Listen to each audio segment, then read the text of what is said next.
T minus 1 minute.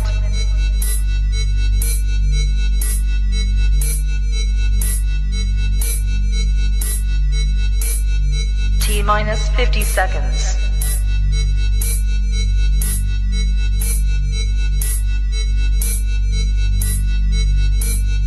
T minus 40 seconds.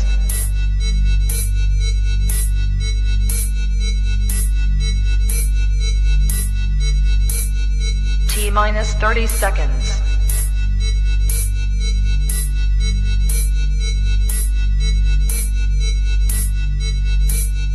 T minus 20 seconds.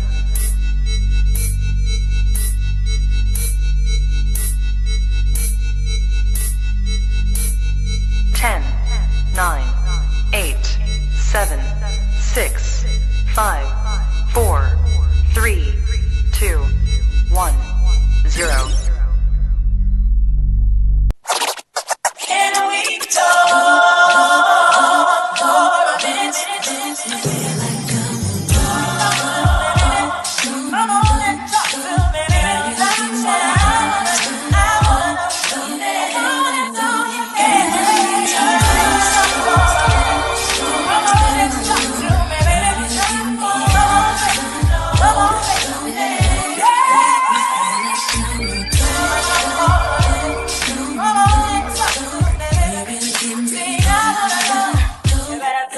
Come and talk to me. I really wanna meet you, girl. I really wanna know your name. Maybe this will help.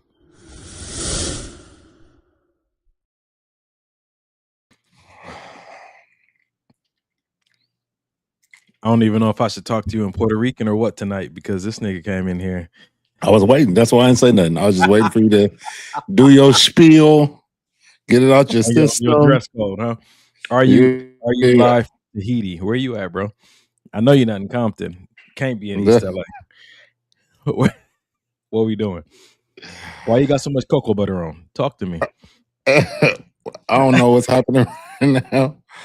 Me and my wife had date day today, and I had a little mini photo shoot, and Okay, I knew something. See, come on, man. Don't act like I'm just. Nah, you're not. You're not. I knew something was going on. I picked up on it. All right. Photos you did. You did. For sure. Y'all, if y'all don't know, Mike does have a modeling Instagram. Your wife's still managing that, right? Is it still running? It's still up. It's still going. Yeah. For booking only. Yeah. Book me or beat it. Ladies and gentlemen, welcome to another episode of Maybe This Will Help, the podcast. Give me that relationship talk you can relate to, the good, the bad, and the alimony. Season 6, episode 31. Whenever Mike hangs out with Denim, his son, his 14-year-old son, I swear he 15, nigga. 15. Sorry. His brother come back with all the slang. He wanna talk about the huzz and everything. He just the fact that you're remembering this, because I told you this like a week and a half ago, and you locked it away in your memory banks because I know you be at work talking to the YNs. I know this. I work with 99% women. And why ages? Young hoes? I don't know. 99% Latina too. So when do I see a YN? It's spicy over there. I got you. I got you, brother. That's funny. Oh man. Ladies and gentlemen, we just want to have a conversation tonight and let you guys take a sneak peek. Mike, what's the title of tonight's show? Title of tonight's show: You love me, but don't care for me. Let me read it one more time. You love me, but don't care for me. Real quick, I am guilty of this. You know what I mean? I thought if you love somebody, clearly, right? It's obvious that you care about them. But it wasn't until later on in life, got a little bit more mature, got a little therapy in me, started, you know what I mean, hanging around with people that were a little bit mature in their what do you call it? In their growth process. And then I started finding out like, oh, I'm not doing things in this relationship that shows care. But I love the person, but I'm not, so it'll be an interesting conversation this evening, brother. Oh God. Oh And God. I think we're setting it up to not only be interesting but insightful, because oftentimes when people say I love you, it's based on how they make you feel. Oh, I love you, man. It's just when I'm around you, you're talking about what you're receiving. Care is something that you give. But me and Mike had this conversation earlier this week, and I said, bro, have you ever taken time to consider the difference between loving someone and caring for someone? Right. And we had a little brief conversation, and for a moment there, we came to the brief conclusion that it starts with consideration. Consideration might take that love into the care place. Yeah, man. Yeah, and I think that a lot of times people are baffled in relationships because someone keeps telling them that they love them, but they don't see the care. And as you know, at the end of almost every episode of this podcast, I say the same thing. Just because you care about someone doesn't mean you know how to care for someone. That's But good. we're gonna take it baby steps. We're gonna learn how to go into the love you have for them. Yeah. Pull out consideration that will lead to a care awareness for them, and then how to learn who they are as a person, what makes them tick, so that you For can sure. care for them. For sure. Yeah, For sure. and hopefully we get into a few of those discussions tonight. Yeah, man. What'd you think about that, bro? When I asked you that question, like, you love your wife, but do you care about her? It's so interesting. I don't think it really caught me off guard because it's something that I've thought about many times. For me, I think the answer was very clear for me. You know what I mean? Now, had you asked me that question 5-6 years ago, like I said, I would have told you it's the same exact thing. Ain't no difference. You know what I mean? But what I really like about conversations like that, it allows me to be able to not just express myself, but also hear, your feedback and maybe some aha moments within the conversation, or building blocks to, like you said, allow us to come to like kind of a mini conclusion, like, oh, we may be on to something with this consideration thing, And I like that, bro, because I've felt it, and I'm happy that we can give language to it. Mhm. You know what I'm saying to you? You say you love me, but I'm assuming that there should be some kind of consideration or care for me, and it's in those moments, bro. I had this same conversation with one of my friends who's about to get married, and I asked her if she knew the difference or if she saw a difference between love and care. And this all sparked from a conversation she and I was having. She always comes to me to get a male's perspective, and I think that that's healthy. I think that a woman and a man both need the perspective of the opposite sex. Yes. They need that. They need to be able to go to that person often. They need to phone a friend of the opposite sex often to ask these kind of questions. And when every time she hits me up, you know what I'm saying? I like old boy a lot, but when she hits me up, it's helping her understand the male mind. Yeah. And the male lens, and she's extremely grateful. But a situation happened, and I immediately felt what he felt and why he responded the way that he responded. Interesting. But because I've gone through so much life and gone through so many workshops and done this work, I'm able to give language to it in the way that he can't.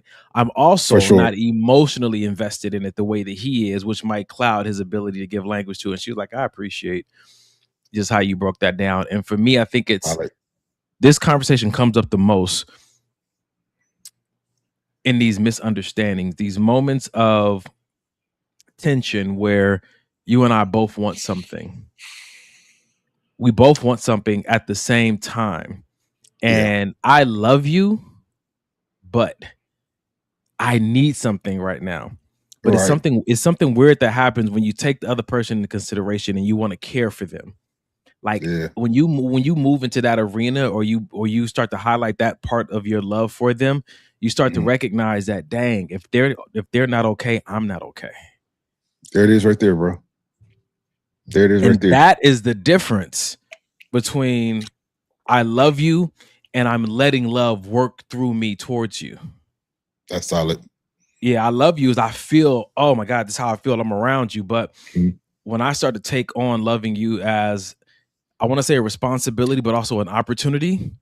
I like both. It's how I want it to reach you. Like if I'm in a relationship with you and you're not okay, how can I be okay?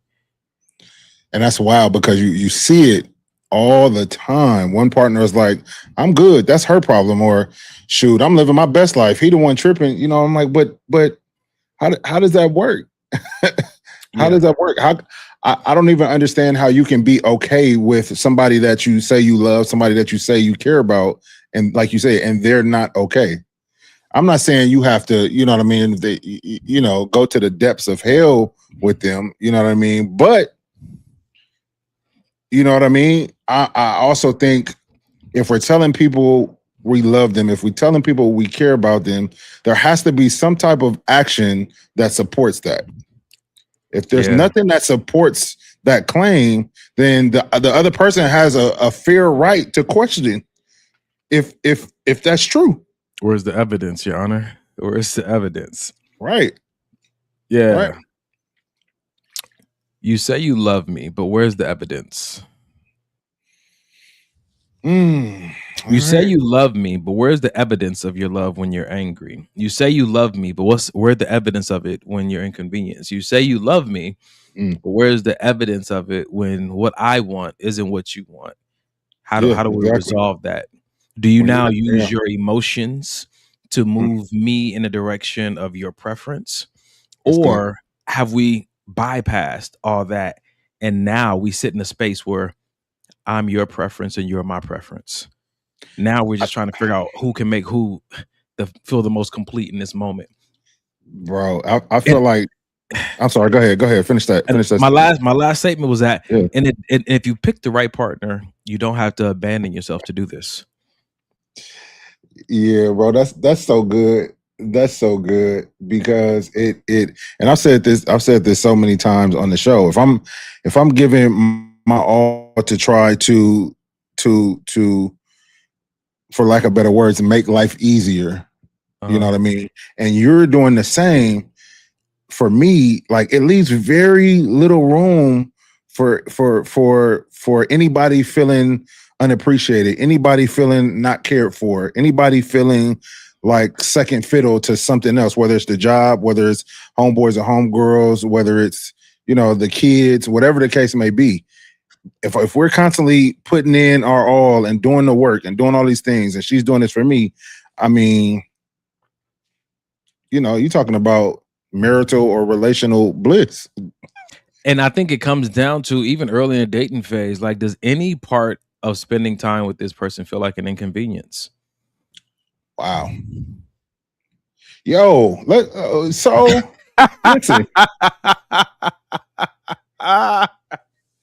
Listen. Yeah. But I like what you said.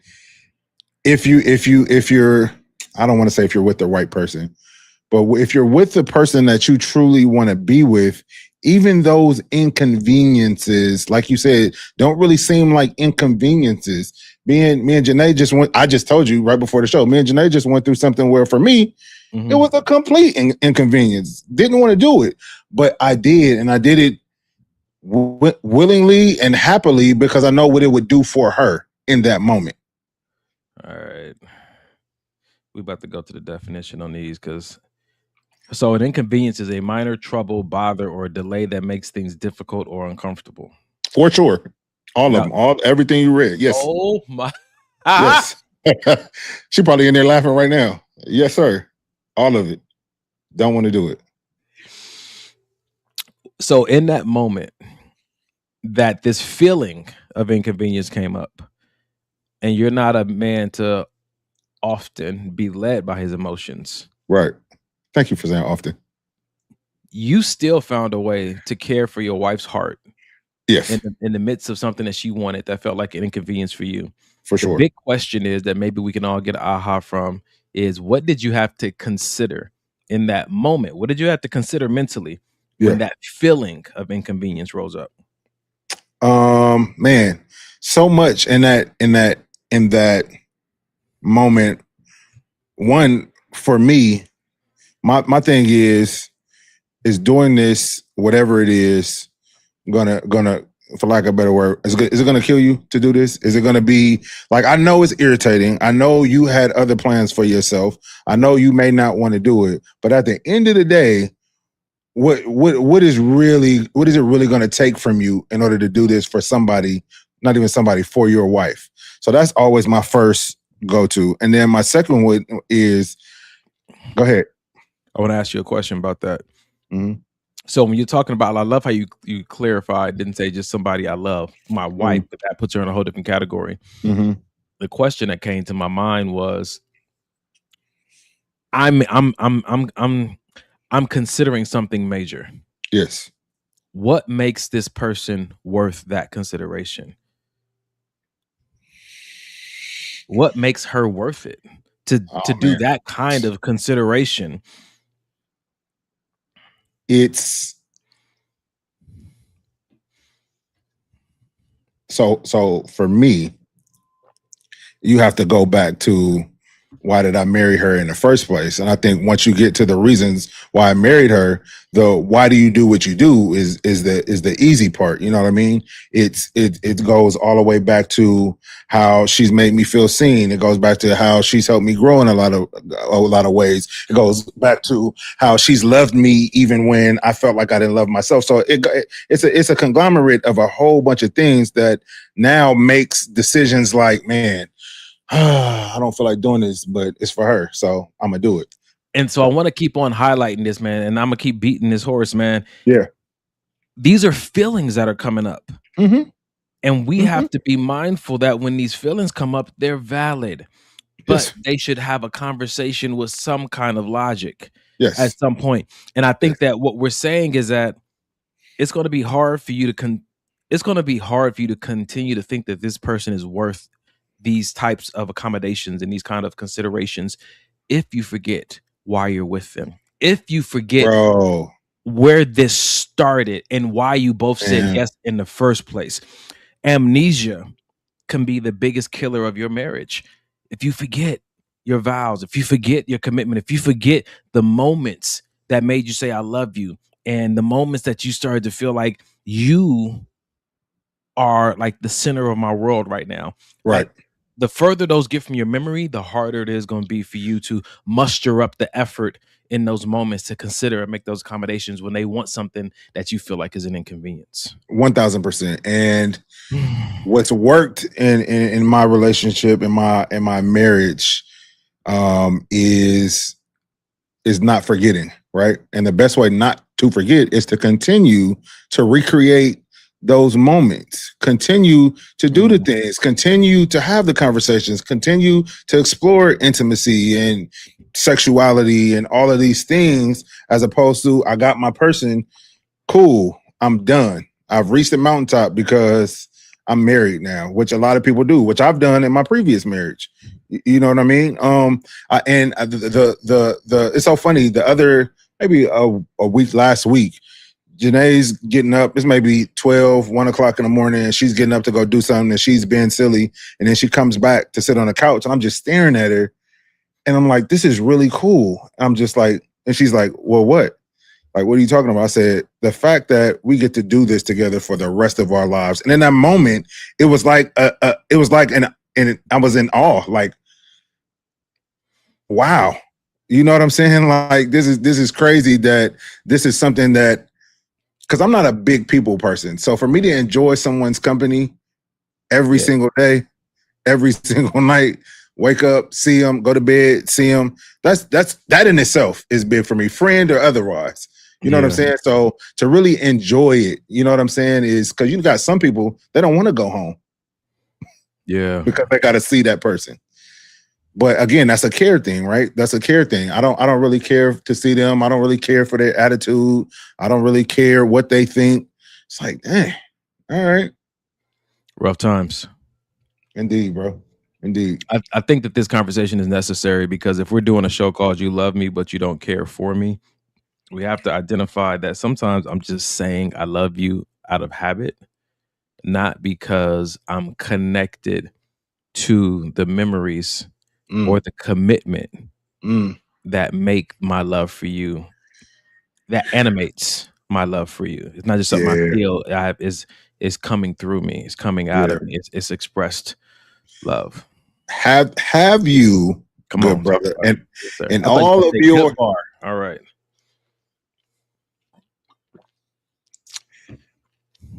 coming to the stage. I'm sorry. Anyway, have you and all of your infinite wisdom and many teachings and books that you've written, have you ever used the L word, love, out of what you just said, habit, or maybe because the other person did, or just a premature statement because you thought that's what the other person may have wanted to hear?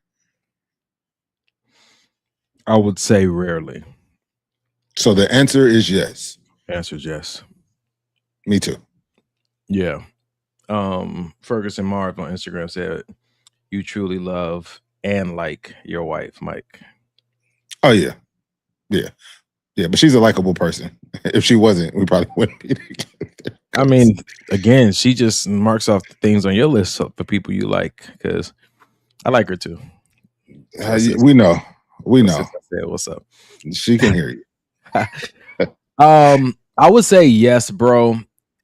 And I'm thinking about the times where I felt like I said it because I just didn't want any drama to start. Wow. I'm in that boat. I thought, yeah. Nigga, think about it though, because hearing "I love you" for some people does more than seeing "I care for you." For whatever psychological reasons I don't need to get into.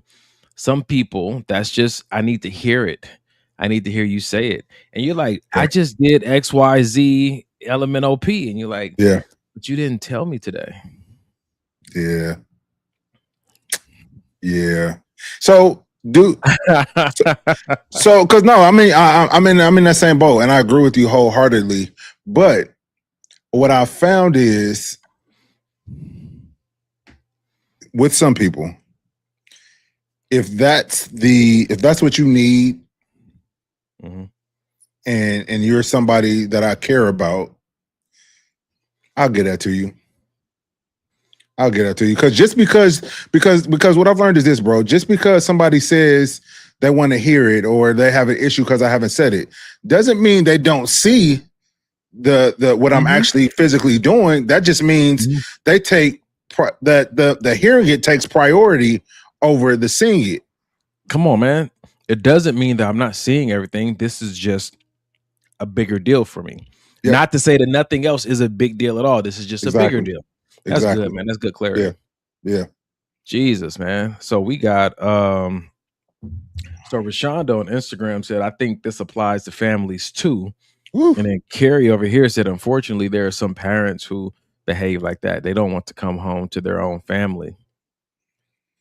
One day we're going to have a conversation about this family component. I hope maybe this will help family style, because there are the more I hear, there's some ridiculous things happening in homes, especially like Carrie said, where people, the husband or the wife don't want to come into the household because maybe one of the parents has gotten the children on their side.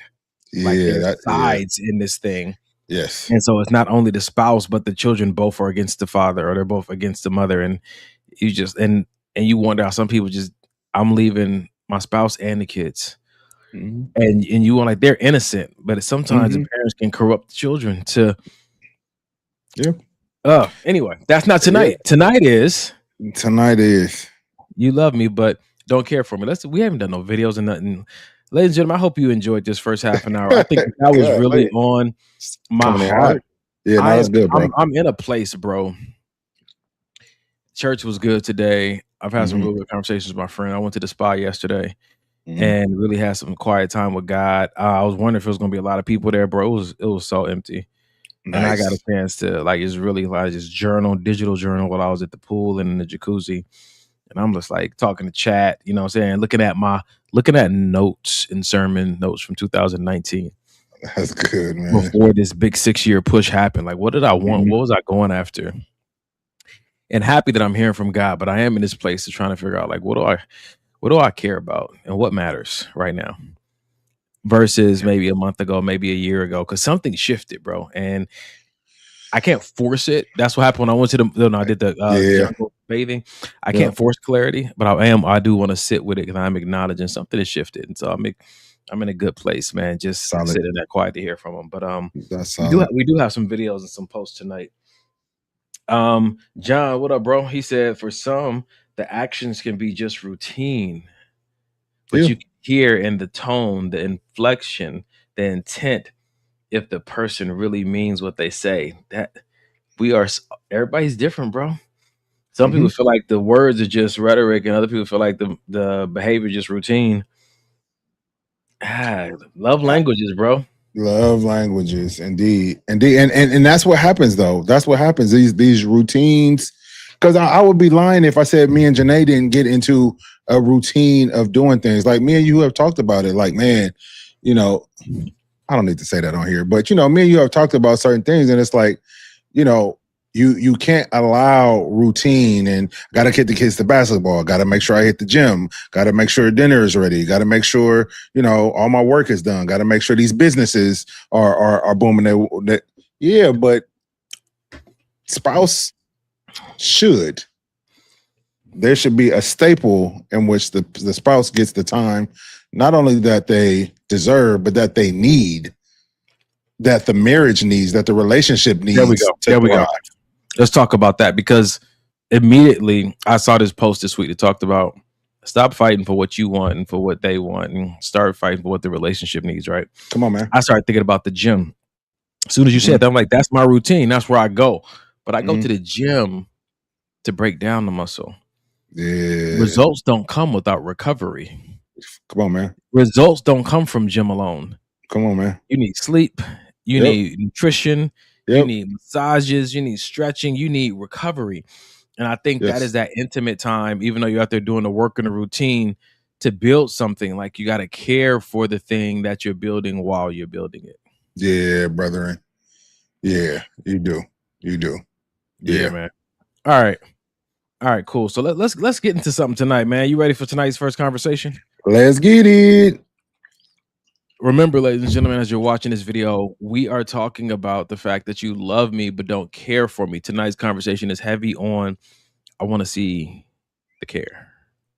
Marry the guy who, and I'm actually talking marry him. I'm not talking situationship him. I'm not talking flirting with him. I'm talking marry that man. Number one, he looks at you like you are the most beautiful girl in the world. Not just when you're dressed up on a random freaking Tuesday, when you come out of the shower with your hair all wet and you look like a wet rat. That look is not something that you settle without. Number two, he loves your smile. Like, genuinely lights up when you laugh or smile. A man that is obsessed with making you happy will choose you every single time. Number three, he is so proud of you. He tells people about you, about your wins, about your accomplishments, about you just looking really freaking good one day. He's not threatened by it. He's not intimidated by it. He just freaking loves the person that you are. If he's proud, that is rare. Don't let that shit go. Before he asks if you need help, he just notices. You don't need to ask him. He notices that you might be taking on a little extra and he can take something off your plate. That's emotional maturity, making you feel seen. Last but not least, he smiles when you walk into the room.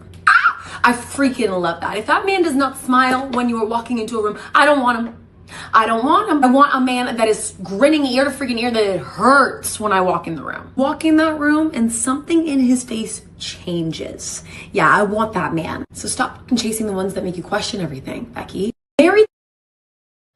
So this is good because I feel like it's expanding the conversation of how people verify care in different ways.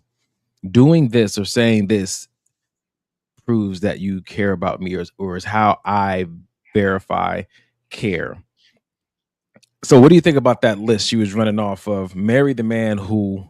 So I jotted them all down. So going back, she said, marry the man that looks at you like you're beautiful. Marry the man that loves your smile. Marry the man that's obsessed with making you happy. Marry the man that tells people about you and tells you he's proud of you. Marry the man that asks if you need help, and then marry a man that smiles when you walk in the room. So I'm gonna keep it a buck. A lot of that sounds like her personal preference. It's actually very shallow. If that's what you're talking about, marry somebody because they smile when you walk in the room, that's your qualifier to marry a person for the rest of your life. That sounds absolutely ridiculous to me. But that's what works for her, right? I think the only one or two that I heard that to me had some like substance to them.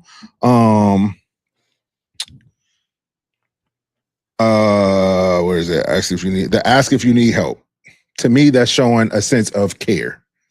Nigga, that's what Rashonda said. She said that help though. Yes, the help for sure, and then even the proud of you, because those are things that I make sure that I do.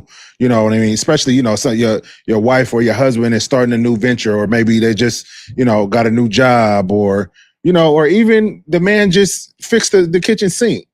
Oh, babe, that's dope. I'm proud of you. Thank you. You know what I mean? Just again showing care. You know what I mean? But before all of this, bro, that just hit me while I'm talking, I think it's important to understand what a person sees as care.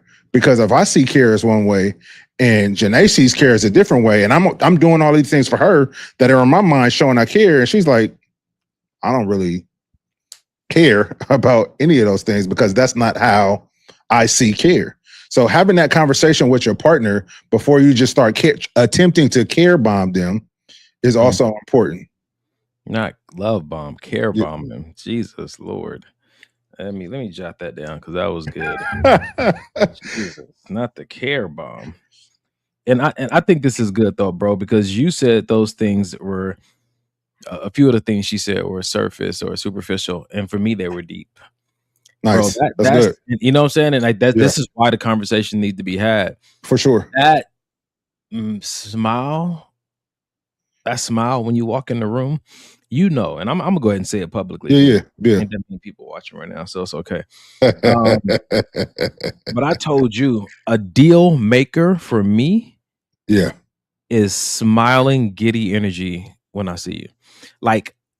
Even if you're having the worst day, I told you, if you get out the car, you see me and you're like, hi, I had the worst day ever. And then you come and you cry. But it's something about that. People who take into consideration the beginning of the time we're about to spend together, for me is, you know what I'm saying? And these are, and I'm wondering, I want to ask you, bro, because we did use the word these are preferences, but is it a preference if you're not really choosing it? You can't even control your reaction to it. Is that still a preference, or is that just wiring? Yeah, I would go more wiring because that's like knee-jerk reaction. Yeah, I don't think I've ever been like, you know what I'd like to see? I just know that every time I experience it, it gets me. Yeah. And it's something that it sticks itself inside of my memory. Yep. Yeah, we're trying to say it's a need. And so like she said in the video, 10, 20 years down the line, are you going to be okay if that's not there? And everybody's different.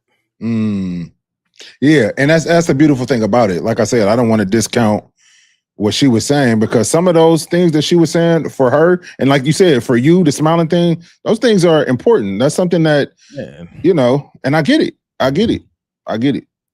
But do you think though, like when I said before that maybe the conversation should be had, how do you receive care? How do you give care? Conversation, just like we have sometimes about love. What are your love languages? Should you discuss with your partner, your whoever you're dating, your fiance, spouse, about do you have care languages as well? I think that there's a point in which you have the conversation close to when it becomes part of their responsibility because of who they are in your life. I don't think that I have those conversations with someone I'm dating because I'm not expecting, looking for, nor giving you points for doing these things. Yeah. I think at this point, just get to know me before. I like people to get, how'd they say it in that one post? I want to see how you feel about me before I identify how well you do what I need. Or it was something along those lines of just how well you follow instructions versus like how do you really feel about me? Do you just like me as a person? Right. Some people are good at just doing homework. Wow.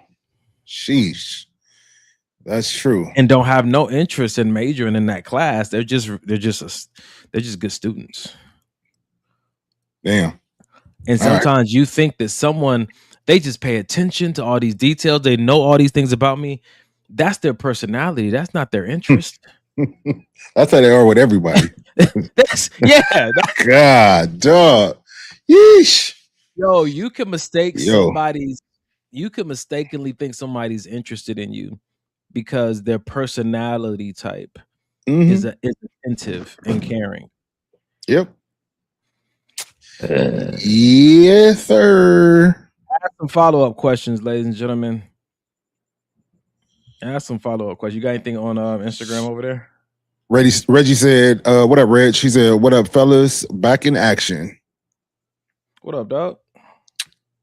Let's see what got anything on IG. We're good on that side. Miss Princess Vic says someone's care language, new verbiage. I love it. Yeah, man. That care language and care bombing. Her mic. I do like her list though, bro. I like it. Yeah. You read the second and third one for me again? Yeah. So no, because I don't know where it went. Oh, okay. No worries. Let me see here. Marry the guy who, and I'm actually talking marry him. I'm not talking situationship him. I'm not talking flirting with him. I'm talking marry that man. Number one, he looks at you like you are the most beautiful girl in the world. Not just when you're dressed up on a random freaking Tuesday when you come out of the shower with your hair all wet and you look like a wet rat. That look is not something that you settle without. Number two, he loves your smile. Like genuinely lights up when you laugh or smile. A man that is obsessed with making you happy will... You on mute. These are good, bro. I think she just read a lot of the things that are on my list. Like when I've seen girls that I've dated, like fresh out the shower or no makeup, or like, and I just, I don't know if that's just a romanticizing side of me, but I just be smitten, bro. Oh yeah. I feel like I get smitten fast, but I also feel like and can verify that I don't choose quick. That's true. I don't choose quick. That's true. I take my time to choose. That's true.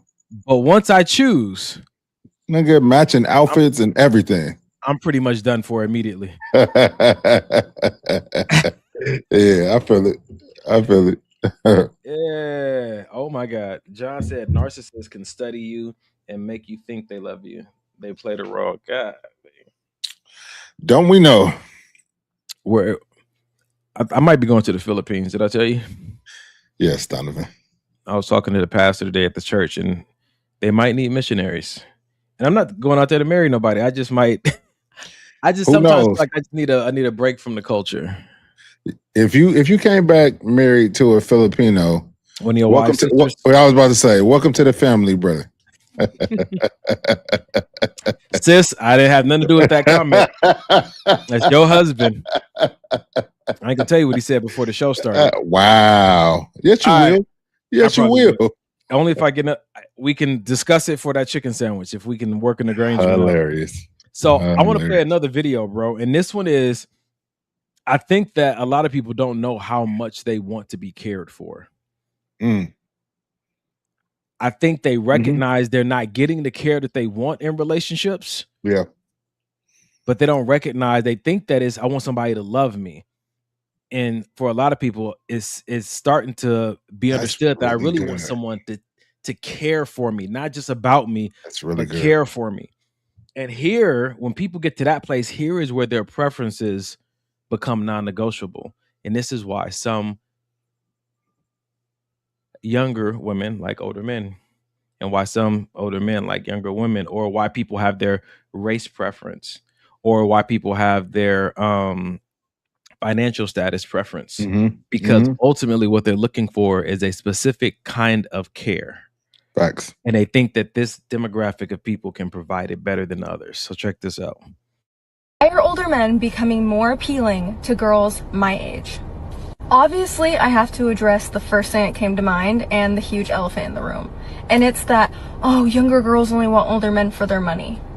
No. Not for me, and not for a lot of other girls in their 20s. Now, obviously, there is the exception to the rule, but that's not me. The biggest reasons as to why girls my age want older men is strictly because 1, they're just more respectful to women, 2, they're more loyal, and 3, they know what they want in life. It's not like, oh, this Saturday, let's go hit up this new bar. No, they have like a life plan, they know what they want, and they want to just settle down. That's what we want too. Hire older men because respectful, loyal, and know what they want. Respectfully, that sounds like an answer from a 20-something-year-old who has been in probably one relationship. Let's talk about it, because for me, in my experience, Mike, when was the last time you dated a 20-year-old? Huh? 1984. Huh? Peep this though. I know cats in their 50s and late 40s that are still doing YN stuff. So I mean, you know what I'm saying? Why Like, do you know them? I wasn't always who I am, brother. What you mean? What you mean, sir? Listen, bro. When Same reason you know. I don't know who you're talking about. So you're saying there's no weight to this. Younger women are liking older men because for the majority part, older men have a tendency to be more respectful, more loyal, and know what they want. I'm not talking about these one-offs, but for the majority of men who are older, who have taken the travel of maturing, isn't that where they usually end up? So what I'm saying, so what I'm saying there's no real weight in is the assumption that because men are older that they have these things going on. But you have to have some kind of assumption in this dating realm, because you're like, it's so many different kind of women and men to choose from.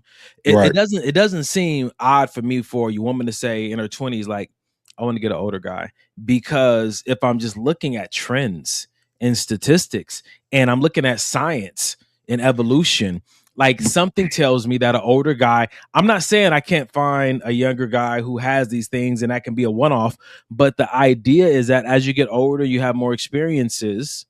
But that's the thing. I don't think women are looking at any of that. They're looking at the niggas that they've dated, the last 5 or 6 niggas that they dated, and grouping that and saying young niggas ain't shit.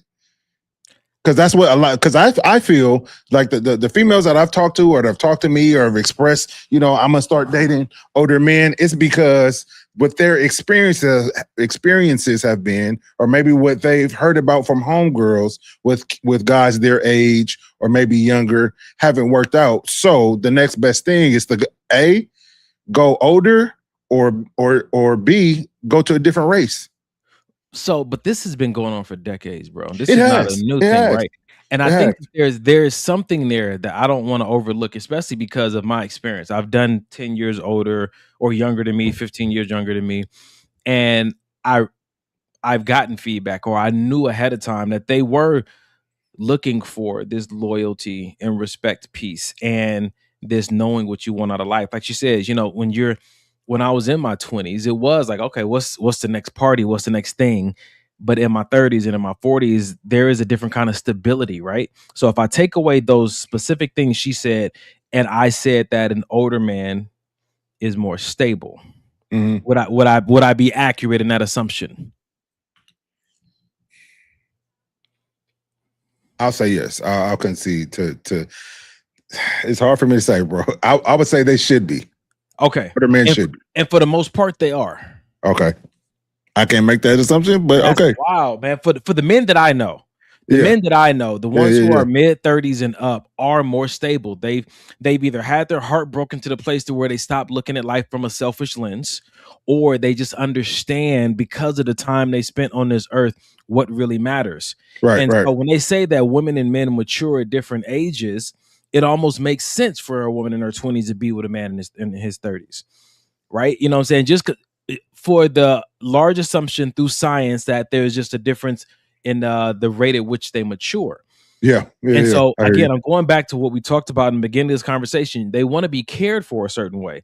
Now, think about older men who marry younger women. Your wife is what, 6 years younger than you? Yeah. Yes. Okay. So younger is younger. oftentimes what I'm recognizing that there's certain traits. Like for me, I'm 46. My mom is like, okay, late 20s, mid 30s for you. And some people like, that's wild work, Don. You have no business being nobody in their mid 20s. But she was like, because I want her to be fertile. You know, it's not an assumption. Sure. Yes, older women can have children, but when I look at my age range, they either have had children and don't want to start over again, or have already started that biological process to where they can't, or is risky for them to have children. Or again, even looking at it throughout the lens of how I've preserved myself to kind of stay young and youthful, women might don't necessarily want to be as active and do a lot of, you know what I'm saying to you? And so I think that these assumptions are helpful depending on what they're based in, but it all comes back to how you want to be cared for. If you don't want to go through a whole bunch of drama as a woman, it might be wise for you to date a little bit older.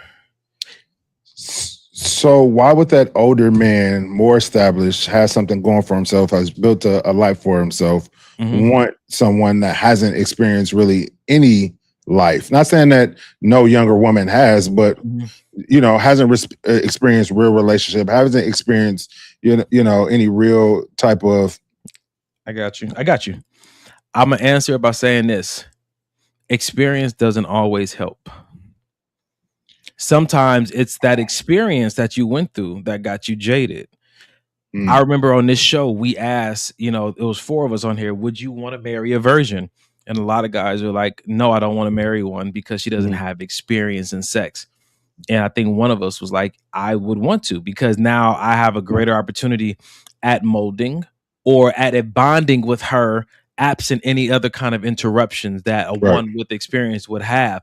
Just because someone has experience doesn't mean that they're better or more mature or more versed. And I think that that's something that we have to talk about when it comes to experience. That's not always the best thing. Like, you know, even with certain companies, they'd rather you just have a willingness and a basic understanding of how this works so that you can see how we do it here versus having to help you unlearn a lot of what you picked up from other experiences. I hear you, and to an extent, I agree with you. I think for me, I'm probably a little biased because I was in a previous marriage and she was, I think, like 10 or 11 years younger than I was, 10 years, and I felt like I was training.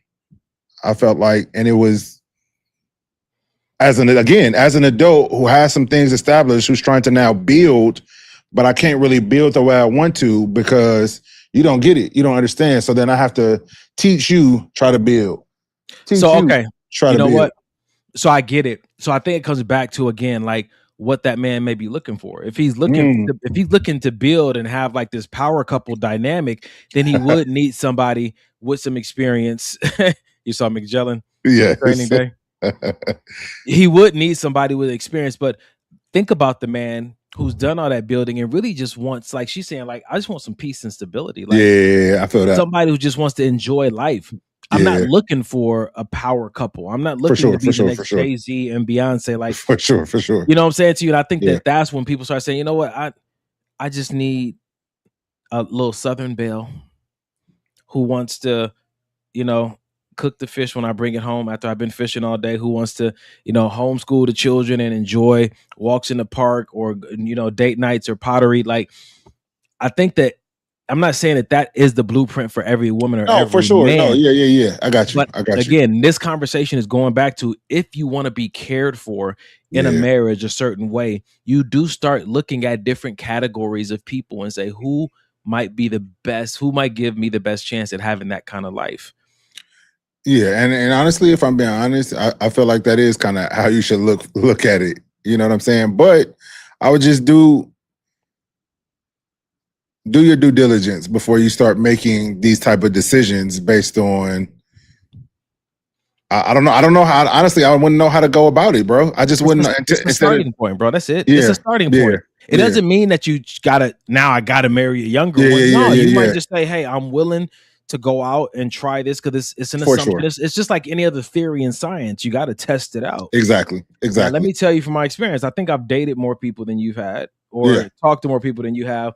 Yeah. And, you know, I've gone older and I've Yeah. gone younger.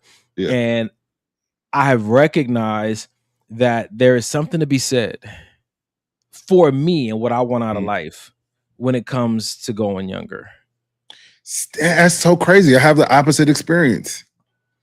It was But older I for me. don't think me and you are the same when it comes to when I look at your drive and your entrepreneurial ambition. I want Yeah. nothing to do with that in my life. My nigga. People look at me and I know that these last 6 years of my life I've been involved in so much, and I could not wait for it all to slow down. Yeah, It's not what I wanted, bro. Yeah, yeah. I never wanted to be I remember for one time I did have it on my vision board to be the New York Times bestseller, million copies sold, traveling the world. That's really not my heart, bro. That is me trying to be a good steward over the gifts God gave me. If you ask me what I want my wife, my children, my big house out on a big piece of land with a wraparound porch with 2 rocking chairs that we sit in every evening after dinner and talk and laugh. Yeah, yeah. I'm not looking for someone to try to help me figure out what's my next big $1 million idea. I'm the kind of person that's figuring out how much money do I need. I don't want to go above that because everything else above that is a liability. I feel it. I don't want to acquire as much as I can in this life. I want to enjoy as much as I can in this life. And that's no knock to you. I know that you got that drive and you do what you do. Yeah. But I think that's why we're different in that regard. That's why maybe even if she's not younger than me, at heart, that might serve me better. Yeah, I could see that. Me knowing you and the type of person you are, I would agree. Yeah. I would agree. Unless Granny's still spring tricking, then listen, she got a little hitch in her giddy up. If I'm a grandpa and I got a hitch in my giddy up, so you never know, man. You never know. But I like that video a lot, bro, because it does talk. You have a lot of women wondering why men are going younger, and sometimes they're trying something out. They're trying something out because that demographic has a tendency to have less experience to struggle with. Sometimes, a cleaner slate is easier, and even that comes down to like different interracial dating. Yeah. Sometimes because they don't understand the plight that you've been through culturally, it does bring about a different kind of dynamic in the relationship that could be more enjoyable for people who are looking for that. Some people are looking for someone to partner with that they can be civil rights activists together. So it makes sense that they would need to know you culturally and be able to bond with you culturally, because there's things that I want to do as a couple for our culture. Yeah. But other people, they just feel like that was the skin I was born in, but it's bigger than that for me. Yeah, solid. That's legit. Yeah. All right. So check this video out right here, bro. Let's get it. Jesus Lord. You know what? No, I'm not even going to the video yet. I'm gonna go to this one right here. All right. So this post says, "Stop trying to be chosen and start choosing." Stop trying to be chosen and start choosing. If we're having a conversation tonight about you love me, but you don't care for me, at some point you have to start to ask yourself, I'm choosing the person that's not caring for me. Yeah. Let me say it the other way. I'm waiting for this person to choose me and then complaining that they're not caring for me the way that I want to be cared for, when I could have chosen who I wanted, who I knew would care for me the way that I wanted to be cared for. But not everybody, but a lot of people are stuck in this place of I want to be chosen, and I think we're forgetting the power of choosing and how that influences our dating experience and our marital experience, to know that I chose what I wanted instead of trying to make myself excited about what chose me. You hit the nail on the coffin, and I would go as far as to say, even though this may cancel Christmas for maybe this to help the podcast, I wouldn't say a lot of people are looking to be chosen. I think women have been taught and told that they are supposed to be chosen, and they're willing. They might see a guy on this side, man, I like him. He has all the things that I've been looking for, but he not really, paying attention to me or whatever the case may be. But then here come this knucklehead. He all over me. And he chose me. So I'm going to just go with him because he chose me. It's wild. You're complaining about your experience in this relationship. And a lot of it has to do with the fact that instead of choosing who you wanted, you waited for someone to choose you. And then you make a choice to stay in the thing that you don't want to be in. Because you felt chosen. But I think, I'm not against you wanting to feel chosen, but I don't want us to just totally devalue the power of choice. Yes. You can choose what you want and have the experience you've been waiting for. Yeah, man. And I think you said it earlier in the show, just because you're waiting to be chosen doesn't mean that you don't also want to choose. I think that they both deserve equal value, though. So what does that look like practically, Mike? If someone's sitting back waiting to be chosen, it does look like maybe you're the initiator. If you're already dating someone and you're waiting for them to choose you, I think you're in a good space to ask yourself, do you really want this person before they decide to choose you? Or how long am I going to stay in this relationship, waiting for them to choose me? So I'm gonna go one step further. How long am I gonna stay in here before I know if I would choose them? Facts. I think a lot of times people are in these spaces with someone that they would have never chosen, or they don't plan to choose, but they still want to feel chosen. I think that needs to be its own episode. Wow. We talk about this idea of being chosen, because I think it's picked up so much steam over the years, and we're not taking a good enough amount of time to remember how wonderful it is to have choice, because back in the day, women didn't have a choice. Right. For sure. They were for sure chosen. Like a slave was chosen. Yeah, for sure. Yeah. Yep. Whether they wanted to be or not. Yeah. So I have a question, since we're on the whole topic of care and being chosen. Are we choosing partners based on how they care about you, or are we choosing partners based on what they can do for you, or he said he loves me, or things of that nature? Do you think that today, or have you seen, because I know you're a life coach, have you come across couples that you feel, or they said that I chose this person because they care about me in this kind of way? Or are you just seeing, oh, well, I chose her because she looked like this, or I chose her because she had this going for her. You know what I'm saying? Is care even mentioned in the choosing realm these days, or has it ever been? So in my coaching experience, I'll answer from that lens first. Care comes up much later. Care comes up after they're in a relationship. That's when people start to look for how you care for me. That's interesting. That's interesting, though. Yeah, it should. I think that it should be in the beginning. Right. Like, not how you care for me, but how do you care in general? Right. How do you care for your homeboy? How do you care for your homegirls? How do you care for your damn dog? How do you care for your mother?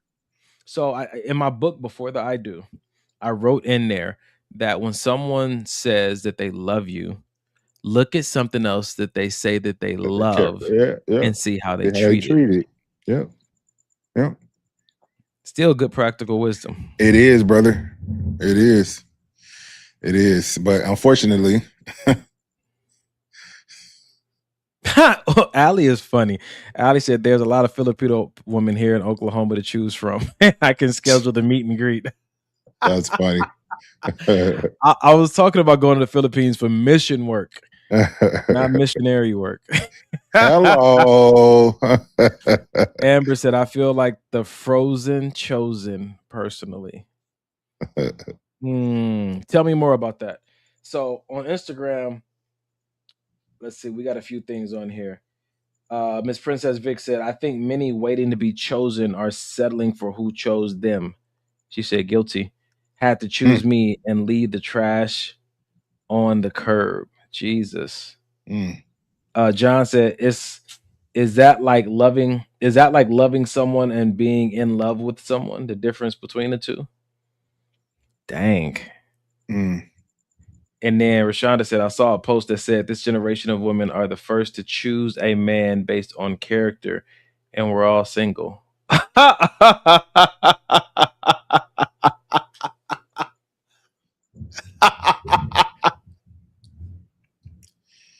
feel like this, bro. This is you know, I'm glad Rashonda said that though. But you know how I feel about this? The reason why a lot of women are single, because you know, you always hear there's no more good men, this and that. I know good men. I know one good man for sure that's on the podcast. And he's also single. So if you got good men saying I'm single because this reason, and then you got good women saying I'm single because of this reason, it can't be because there's no more good men or good women. I think maybe where you looking, the people that you're choosing is the problem, not the shortage of good men or good women. And I think that a lot of women are single because they're sitting back waiting to be chosen. When you could have what you want. Go get what you want.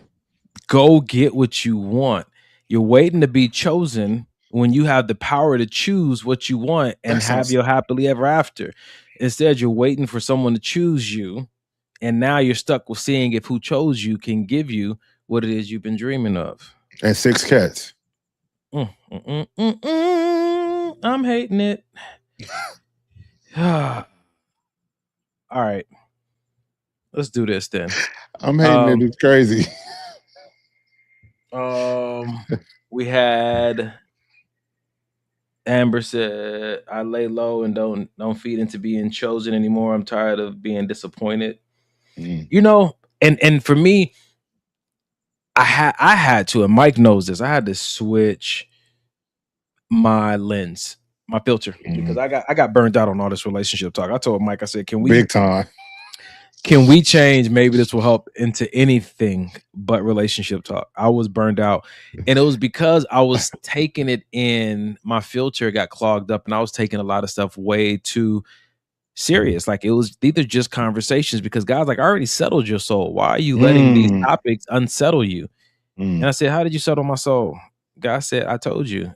The answer for you is that you just have to wait your turn. All these conversations you're having with other people and their struggles are not your struggles. So the exhausted you're feeling is because you're looking for some kind of conviction in these conversations and clarity in these conversations, but I've already given it to you. You just have to wait your turn. So enjoy having these conversations. Talk people through what their personal struggles might be. Have fun talking to Mike about these, nuances and whatnot. But the answer still remains the same. When it's your turn, it'll be your turn, and nothing you can say, do, or conceptualize is going to change that. And it gave me a renewed strength to come on here every Sunday, and an ease, bro. Yeah. It's like, let's talk about it. You know what I'm saying? I don't leave the episode feeling like, man, the topics don't get me riled up. It's just like, it's okay, it's okay. I don't know what your personal conviction is, but it allows me, and I think that my thoughts and even my insight, or maybe my guidance as a coach, comes through a lot more clearly when I'm consistently regulated in these regards. Yeah, man. Yeah. Oh man. Rashonda said, I am the bride of Christ. I am chosen. We got to have a separate conversation with Rashonda, because she dates the younger men, while most women are dating the older man. Talk to her about her philosophy. Come on, Stella. Yeah. Oh man, this is good. All right.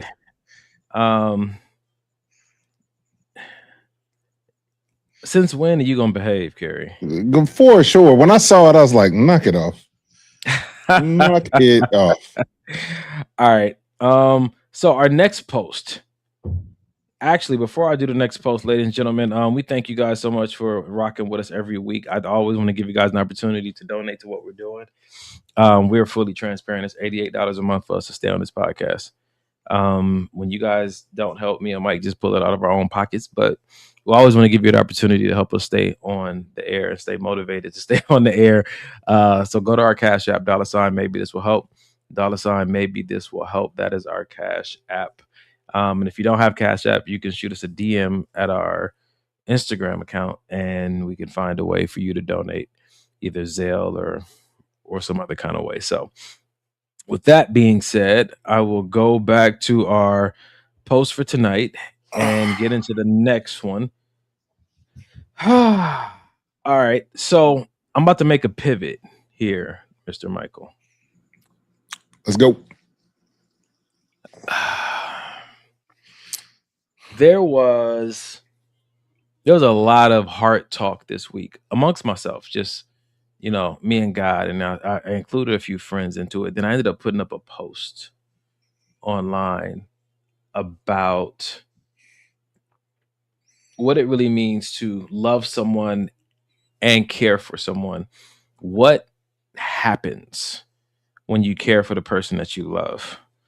And through conversation, I ended up in this place of it went from guard your heart above all else, because from it flows issues of light, to from the abundance of the heart, the mouth speaks. And as I was looking in those two verses in particular, that guard your heart was really talking about what you let in, because it changes how you love. It impacts how you can love other people. And one of the biggest things that came to me while I was going through these studies of from the abundance of the heart, the mouth speaks, and guard your heart, is that if you love someone, you don't want to see them suffer. For sure. And you for sure don't want to be the cause of their suffering. But too often in relationships and marriages, there's this spirit, this vindictive spirit, this get even spirit that shows up inside of disagreements. And it's almost like an invitation for pettiness to show up. And in the culture that many of us live in, pettiness is celebrated. It is. And it's one of the major reasons for division between those who should be united. And it really made me think, if I really love someone and I've allowed that branch of care to stem from this love, I want to protect them.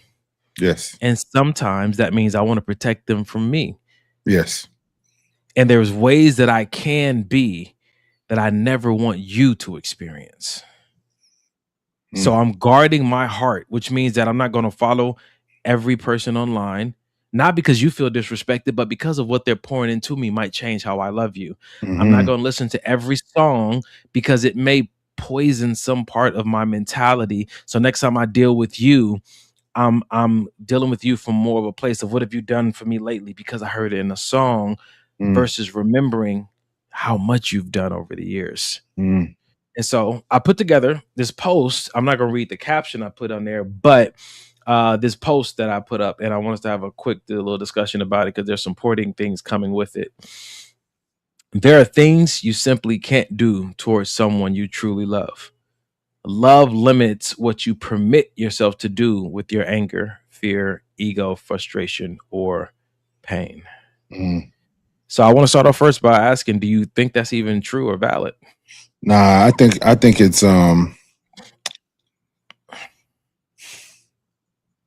I think it's true. I also believe that when we're talking about things that love won't allow you to do, I think we also need to know, how that person views love, how they've received love coming up, because you may say, if you raise your voice, you don't love me. But I may have grown up in a household where they slapping each other, kicking each other across the room, cussing at each other, and raising your voice. That don't mean you don't love me. That means you just may be upset. You just may be mad. You know what I'm saying? So I think before we say there's certain things that love won't allow you to do, I think we got to gauge who the audience is. You know what I'm saying? So let's have this conversation, because I'm going to push back a little bit against that, because I don't necessarily agree with love being the behavior that we're discussing versus the intent. The intention. Okay. So love, when I look at it through the lens of what you're saying, it wouldn't be so much about the raising of the voice versus now that you know that's an issue for me. Right. Do you try to justify what you're doing, or right, do you make the adjustment?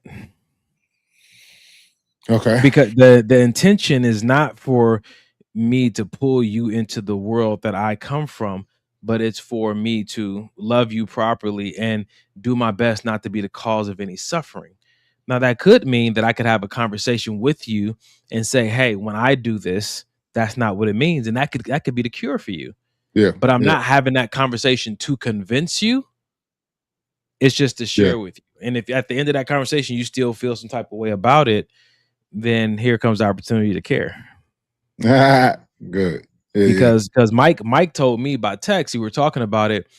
It said, love is love, but care is in the details. I think that's how you said it. Mhm. You said Mhm. love is love, but care is in the details that you consider.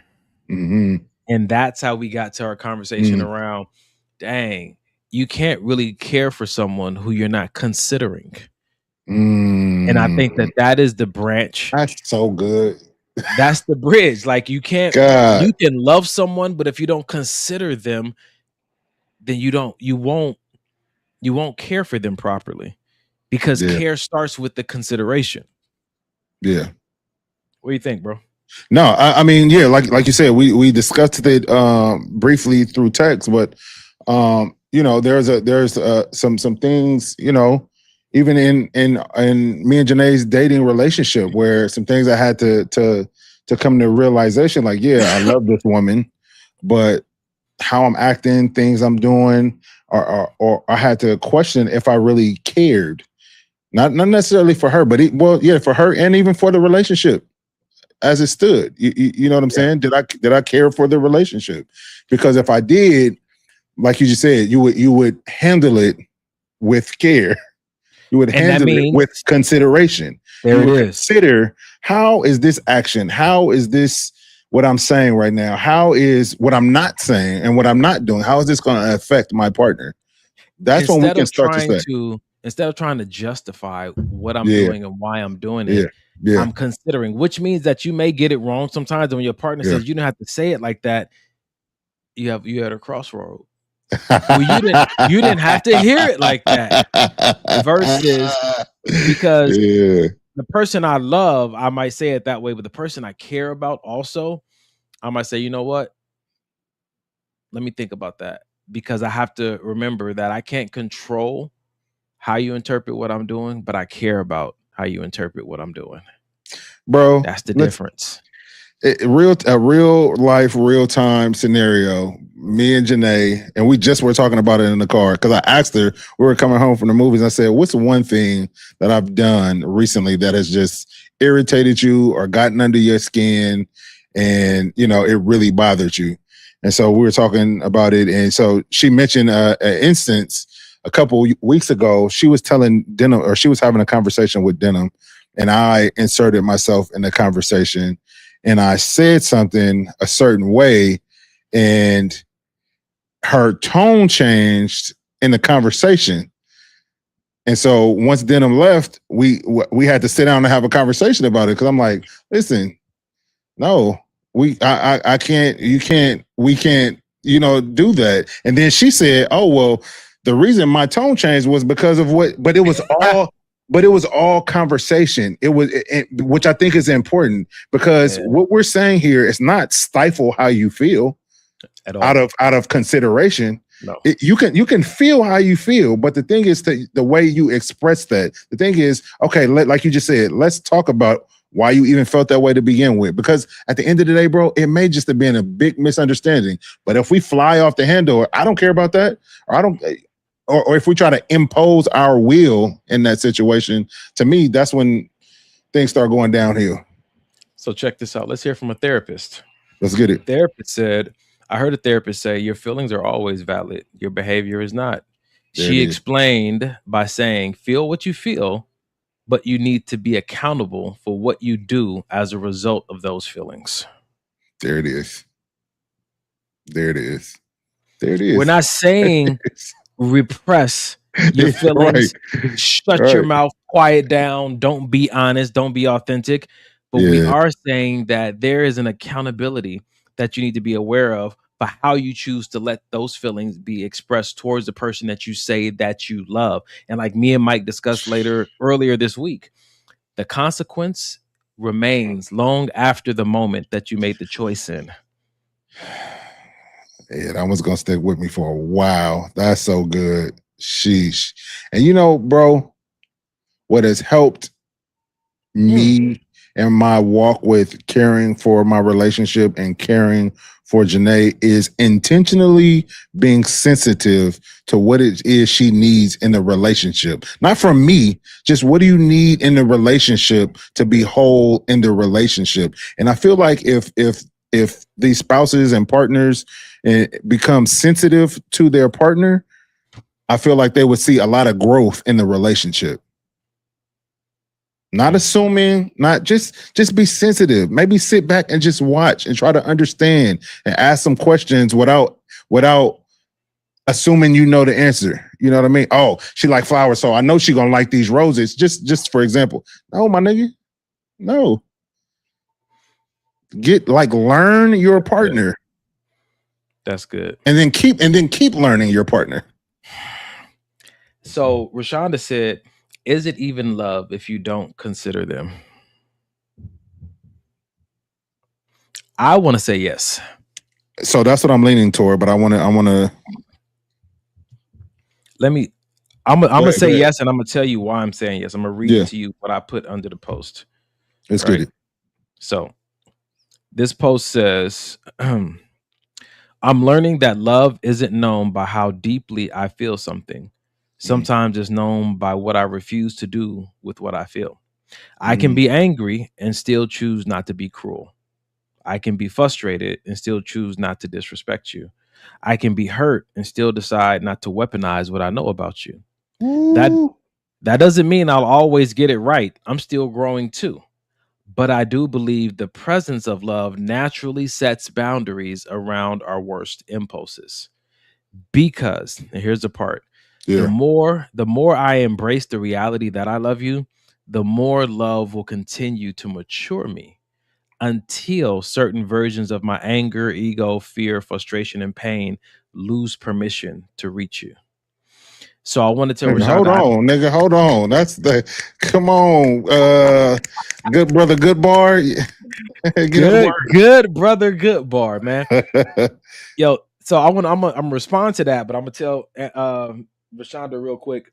I say yes because I think that it's a maturing process. Yeah.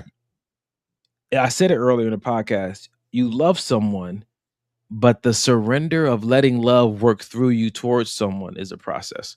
And it's going to be a maturing because it's the surrendering to love. Love is a force. And the more you surrender to it, the more it works through you to reach your partner. Now, going back to what you just said, said about the celebratory around, the post I put together, it stemmed from me being in a lot of situations not feeling cared for. Yeah, buddy. I'm like, damn, do you care about me or only what I can do for you? Do you care about me? You tell me you love me, but do you care about me? When I say me, do you care about my hopes, my dreams, my desires, my wants, my needs? Some people say, oh my God, I love that car, but I'm not about to put 91 in there. I'm only putting 89 there. That's ridiculous. I'm not about to change the tires every time I get an oil change. That's ridiculous. I'm not washing that car every week. That's ridiculous. But you love it. And remember in that text, I said, I love my car, but the difference between love and care is the difference between going to the gas station, driving it through, and then caring being the detail. Am I going to get that extra, $150 detail? Am I going to clean the inside? Am I going to get the carpet shampooed? Am I, you know what I mean? As opposed to just driving it through the car wash. Let me tell you something, bro, that hit me while I was at the spa yesterday, that I guess it's all tying together why this care word has come up so big for me.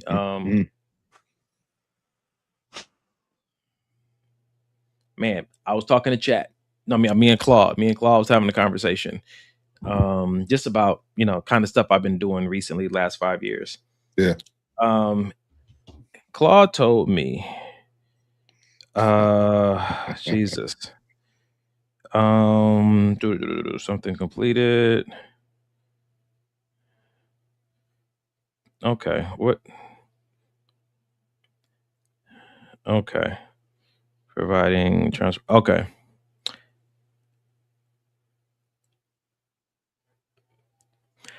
Whew. So I did 20 episodes of this podcast, hmm and I told you that each episode felt like a therapy session. For sure. But this is something I've been working on for the last 6 years. Mhm. Claude told me that these last 6 years you've been proving, producing, and transforming pain into content.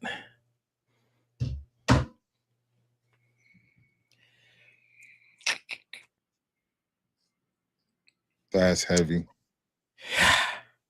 That's heavy.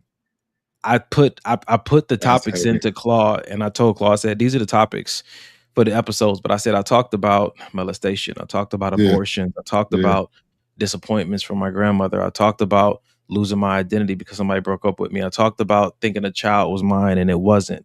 I talked, you know what I'm saying? I talked about not growing up with a father and wondering about my identity, finally getting to know him having a stroke and forgetting me. You know what I'm saying? I talked about all these chances I had to try to get married and where I messed up and then where I felt fumbled. You know what I'm saying? I talked about feeling like I have to prove myself to God and paying a penance, all these things, trying to make it in a career. Nobody really wanted me to. I said, and once I told you, Mike, once I finished all these episodes, I felt complete. I felt like it was all worth it. Yeah. I felt like all the pain that I had been through had now been encapsulated in a beautiful way. And once they're done finishing it, it's gonna go out into the world and it's gonna bless somebody. And I felt complete. Like I can just go on to glory now. I'm good. Yeah. But when it said that you had taken pain and made it into content, something about that just it set me further down. Yeah. Yeah. Because now I'm looking at, me, and I was talking to my mentor, talking to one of my friends, talking to Claude, and it was like, you're questioning now that you've done all this. You never thought that you'd be where you are in life without a family, without your Mhm. wife and your children. I have a family, but without my wife and my children. And it's Yeah. like, now you're questioning if you still need that or if you can still handle it. Have you outgrown it? Are you too old for it? Like all those kind of things. And For they said, sure. are you looking for marriage? Do you still need it in the children, or is it just companionship?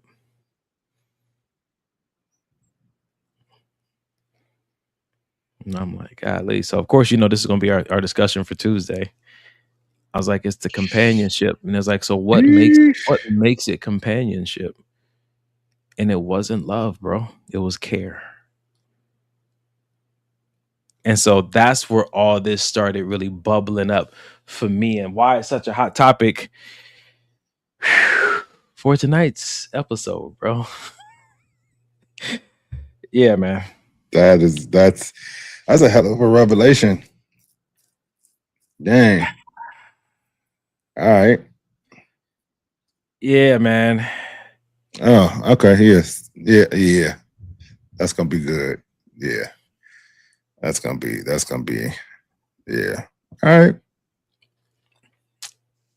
I'm moving Wow. on. Yeah, let's. Let's. So how about, oh man, how about this right here? You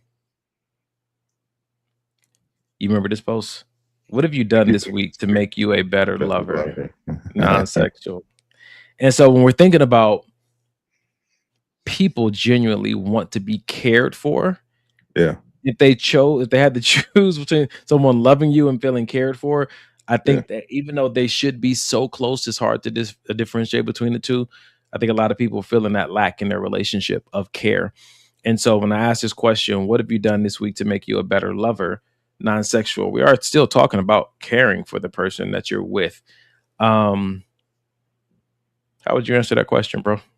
It's so interesting because when I first read it, I think that you can do things outside of your relationship to make you a better, like the post said, lover, that will then translate to you becoming a better person for your partner, if that makes sense. So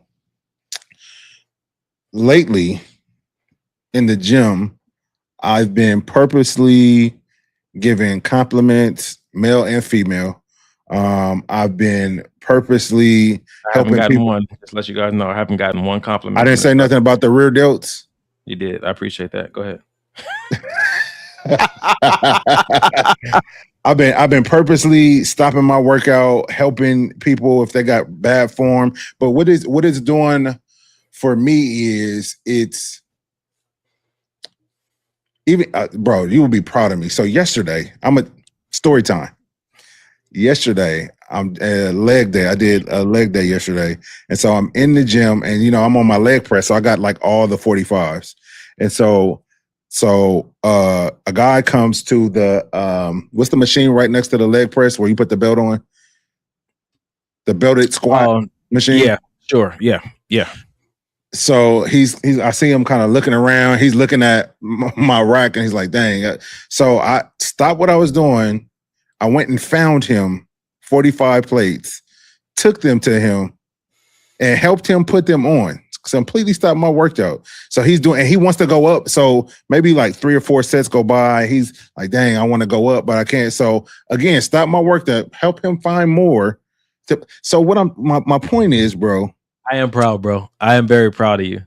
In my mind, I'm like, nobody knows what's happening right now but me. Nobody knows what's going on. But what I'm attempting to do is, like the post said, it's so funny you put up that post, is be a better lover. Because what that does is, now when I get home and get to my wife, now I've been practicing that all day. So now it's easy at home. I've been doing it all day. That's good. People want, even bro, in traffic, people want to get over. I could easily speed up, and you can wait and get behind me. Slow down. Go ahead and get over. Just practicing being a good lover. So again, so that can translate into every other aspect of my life, including my relationship. Bro, that's such a good practical way. Mm-hmm. So when someone says, "What have you done this week to make yourself a better lover?" Non-sexual, it is in those things that you do considering other people. Yep. Because to be a better lover, you have to increase in your consideration of others. Ladies and gentlemen, I was about to end the show. Listen, what else we need to do tonight? What more do y'all want from us? Golly. The Bible says what, brother? Tell them. I'm going to find the exact verse so I don't misquote it. Man, I'd have had this air back here in the man cave on 2 hours before the podcast. It's still hot in here. Jesus, man. Sheesh. God, okay, I can't find it right now, but in essence, what we're talking about is esteeming others above yourself. Yes, exactly. When you take time to consider other people, it does help make you a better lover, especially in the areas and towards the people that you really want to be a better lover for. But I have to say this, bro, it's going to be hard to do if you still feel incomplete within yourself. It's hard for a person who doesn't feel or hasn't felt the completeness of God. For sure. Or from God, to put themselves in a headspace to feel like they can consider others above themselves, that I can go out of my way for others because I'm operating from this deficit mindset. I need everything I can get my hands on. But I'm telling you, something about that relationship with God that makes you start to experience an immediate completion because of him, and also an overflow to where you're looking for opportunities to consider other people. Yes. And so that's just all the outside work. So when it comes to your spouse, your heart is already primed for considering others above yourself. Come on, man. So when you get home and your partner didn't do what they said they were going to do, it's come on, man. It's not as big as an issue as it used to be when. Bruh, so what I was telling you about before with me and Janae's situation, when she texted me, is this okay? My first response, yeah, it's cool. Because I had already been doing the work before that even came about. Yep. And wow, this is going to be a good talk on Tuesday. It's a good talk now, but bruh. Ali said companionship is truly beautiful. Yeah, and companionship built on consideration. Look who's in the house, bro. GB. GB, are you with me? Oh, yeah. Oh, sorry. No, that was GP. Sorry. Nah, you good. My bad. Genji, what up? Wow. GB, are you with me? Is diabolical, my guy. That's man. good, man. I Yeah, think bro. that was the point of this whole show. Yeah, bro. It's, oh man. To be a better lover, to make sure that your partner can verify that you love them through the care you give them, is all starting with consideration, which That's it. can't begin until you experience the completeness Come of on. having God in your life. Like nothing else fills that void. But once that void is filled, I'm not saying you can't consider others, but it makes it a lot Right. easier once you feel that contentment, that deep completeness because of his presence in your life, man. Because of the consideration that he gives you. That was good, man. So what did I do this week to be a better lover? Non-sexual. Calf raises. Oh, non-sexual. Sorry. Wore a crop top to the gym. That's what. There's only a select few that love that, and I was not one of them. Considering others, my guy. All right, hold on. I think Ferguson Marv just sent it to me. So that's Philippians. What is it? 2:3. Yeah, doing nothing out of selfish ambition or vain conceit, rather in humility, value others above yourselves. Bruh, if that's not where we start, bro, to become a better lover, I don't know where else to start. So, with all this being said, check this out. You don't need more time to heal. You actually need more experiences that show your nervous system a different reality. One more time. You don't need more time to heal. You actually need more experiences that show your nervous system a different reality. Break it down. Give me, yeah. Okay, yep. Cool. I'm going to tell you why this is true, right? Mm-hmm. It's one thing to heal after you've had a traumatic experience. Yeah. It only healed what was hurt, but the belief has not changed that. Dang, what happened? I have no idea. We back on. Okay, cool. But the belief and the understanding has not shifted, which is where I think the battlefield is, right? Mm-hmm. And my belief and my perspective of the situation. But if I can have healthy experiences to combat the toxic experiences, that's a different kind of reset that you don't get from healing. Yeah. Healing is just recovery. And I think that this insight you get from being able to have real lived experiences that are contrary to past experiences, I think that opens you up to being able to live a whole different kind of life versus just getting recovery from the same toxic life you can't seem to break the cycle of. That's good. And so when I look at this, what do I hear? You don't need more time to heal. You actually need more experiences that show your nervous system a different reality. I hear start dating out of your zip code. I hear be willing to travel and go a little bit further. I hear have another look at your preferences and ask yourself, are they really non-negotiable, or can I try something new? I think that sometimes we keep expecting this outcome or this greatness from an experience or from a group of people or from a certain dynamic that is habitually and consecutively and consistently shown us that this is not what they do at all. And I believe, in that one chance and that nuance, but at the same time, our nervous system, I think, is not needing the same kind of healing our heart does. I think it's a belief that I need to get out of just in my head and my hope. I need to experience it. Have you ever had a healthy relationship? Have you ever had an ex that you wouldn't mind being friends with after it didn't work out or it didn't turn into marriage? Have you ever been in a situation with someone and you guys like both just your first instinct was to forgive? I think that these experiences impact us in a way that just regular healing and recovery don't. I think it does wonders for our nervous system because when it shows up, your nervous system never having positive or healthy experiences is what makes you tend to go towards panic so quick.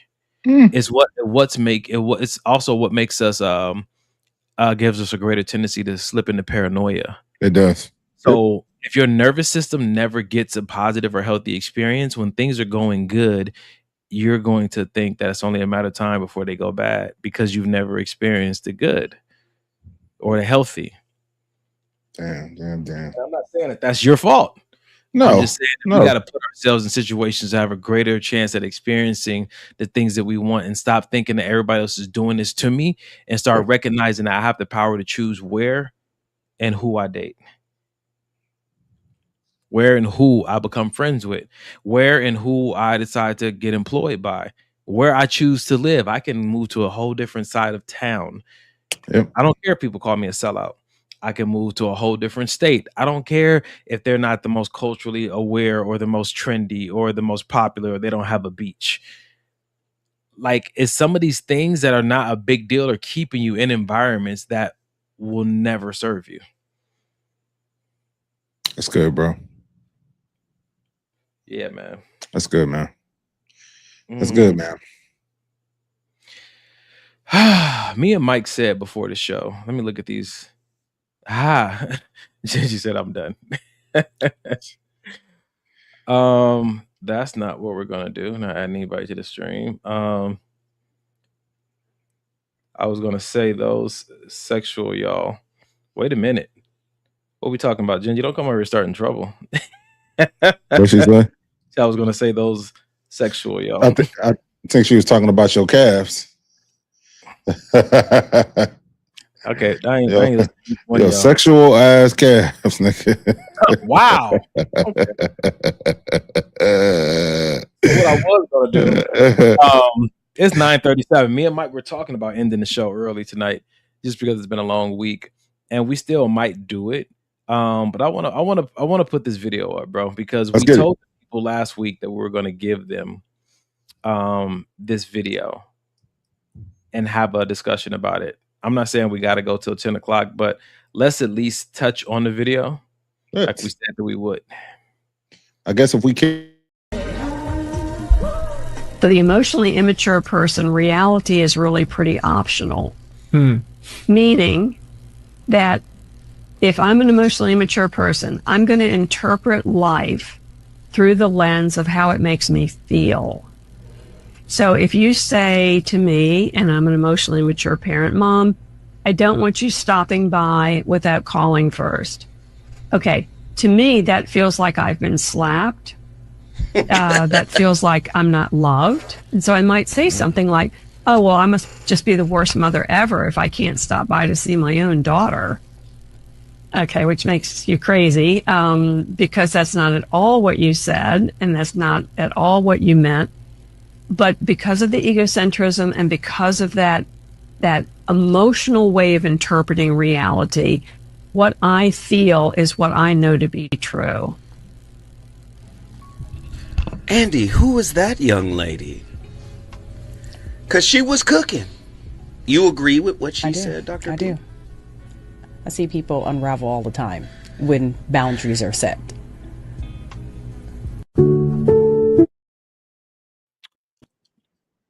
So the reason I think that we put this video up last week for today's discussion is because in the last few months, we have spent a good amount of time talking about the demise of relationships over small misunderstandings is due to the fact that too many of us are over personalizing situations.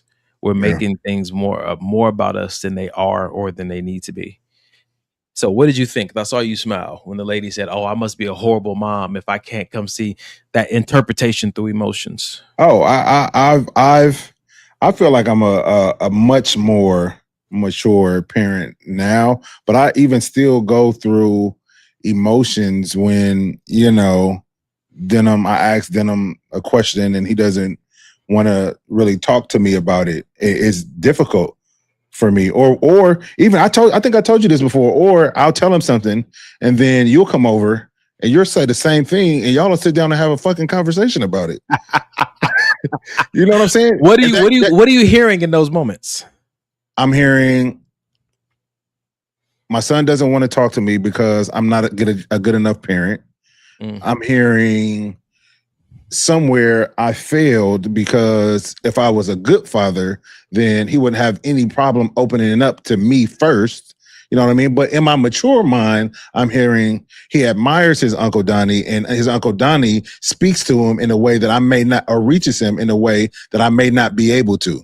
You know what I mean? Or you know what I mean? That's my mature mind. But like she said, even with your mature mind, those thoughts, they still come.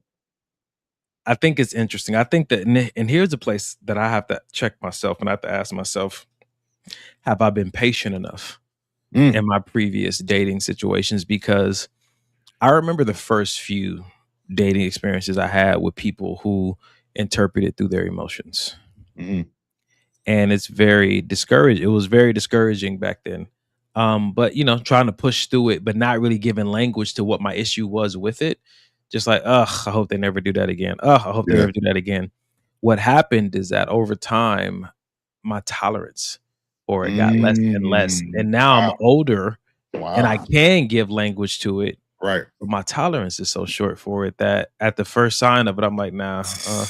Don't even want to go down that road. I don't even want to have the conversation. And so I have to ask them, am I giving the persons that I'm with now a chance, or are they still dealing with the debt and the exhaustion? Yeah, the exhaustion caused by the people from the past. Because I think it's a struggle. I think the part that makes it more exhausting for us is when we think that it's a personal attack, when we think that it's malicious, that you're intentionally trying to misinterpret what I'm doing, versus recognizing, like when you said, it could just, misinterpretation sometimes can come from a really good heart, man. That's so true. That's so true. It can come from a lack of a heart that has not been cared for, or a heart that has not been, like you said, matured when it comes to its emotions. But that happens through experience as well. So I think I said it earlier on one of my posts on my story, like, you know, be patient with them. And Mike sent me a message and he said, to what extent? And I told you, until you don't have any more patience. That's good. Yeah, solid. I don't solid. Yeah. Like if you have more in you and you walk away, then you could have stayed a little bit longer. That's so good. That's so good. You know what I'm saying to you? But now that's up to me knowing, like, your limit. If you look at the gas gauge on your car, E is not really E. You a nigga for real. And some of us know that because we are horrible. Habitual.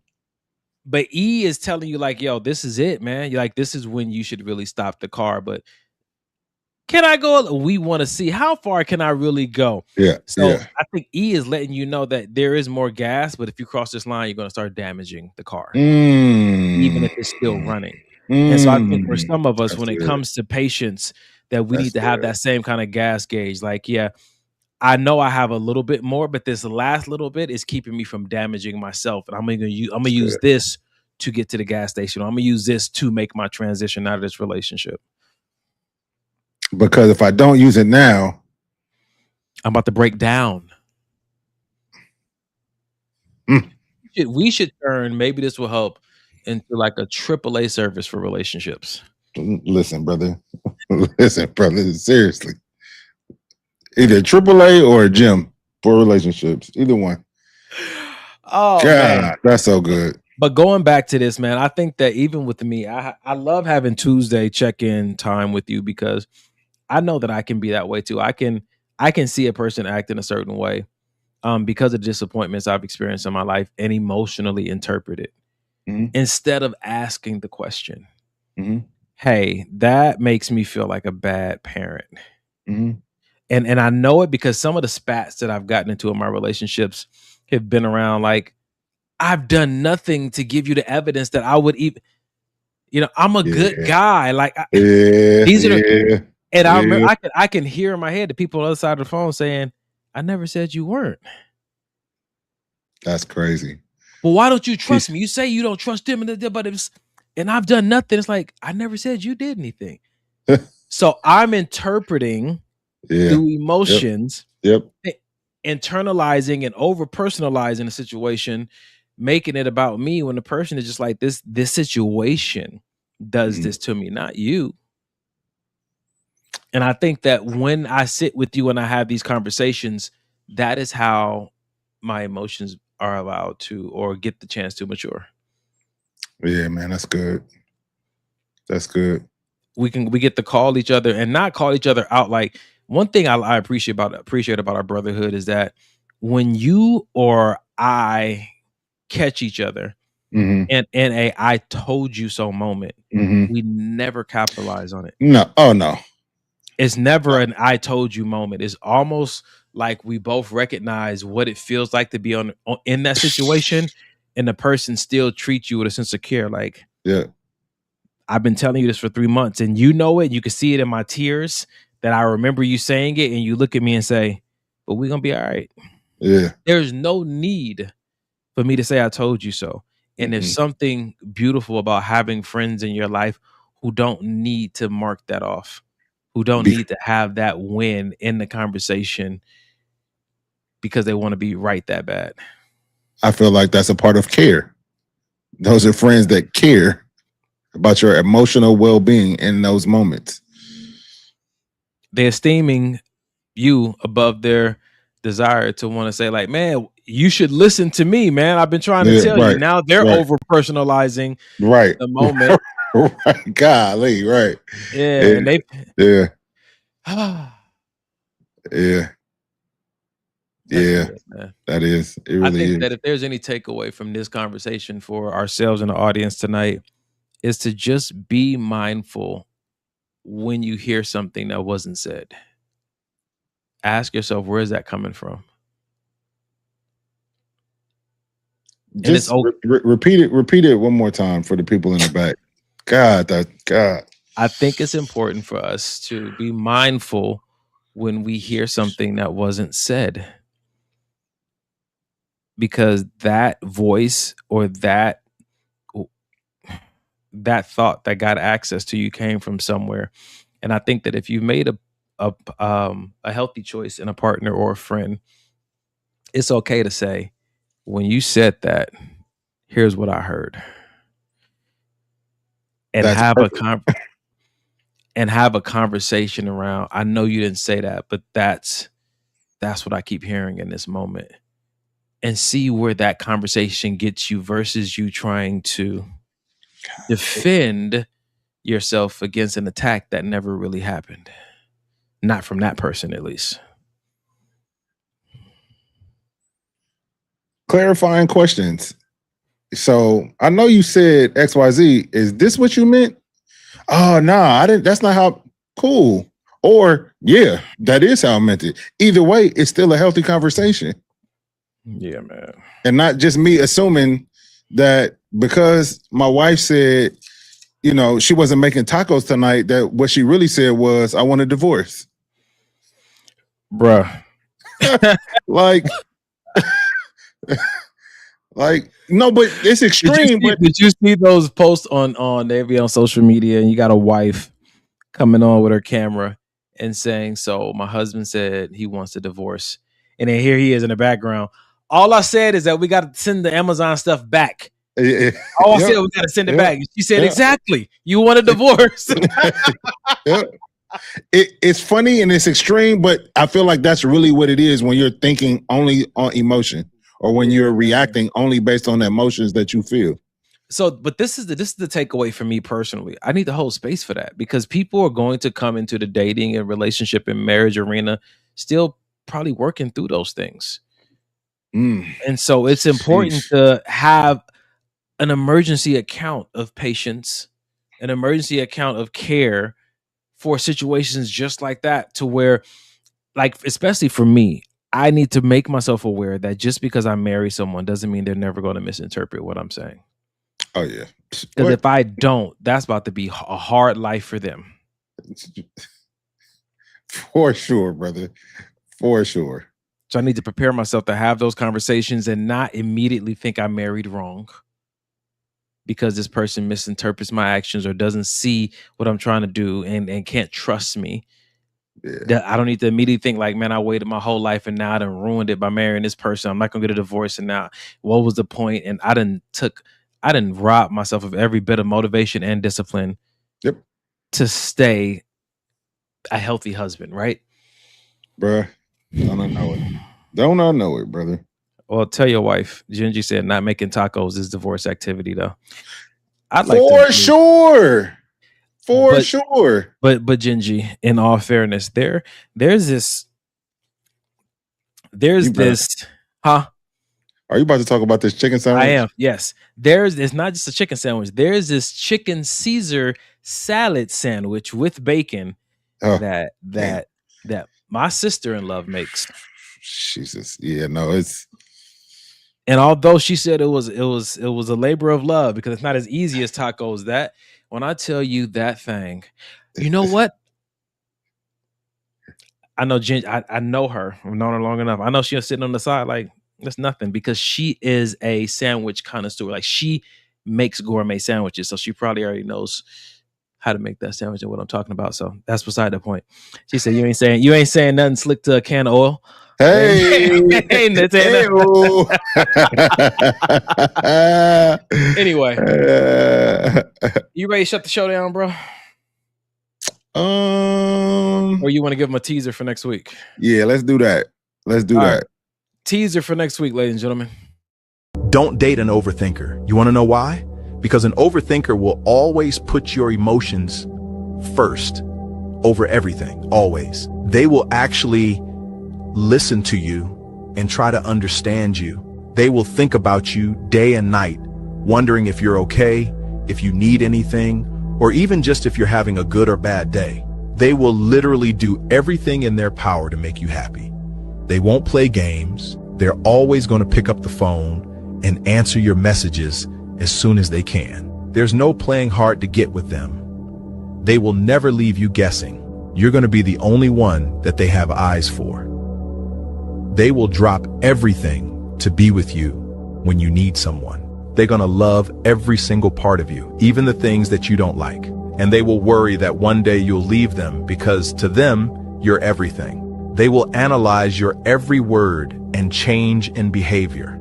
They will notice as soon as something's wrong or that you don't feel so good. So why in the world would you want that? Don't do it.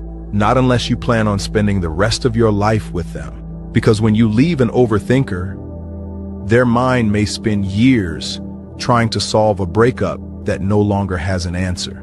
And that wound can become a trauma pattern they carry into every relationship that comes next. In the pinned video, I explain how unresolved trauma shapes your entire life without you realizing it.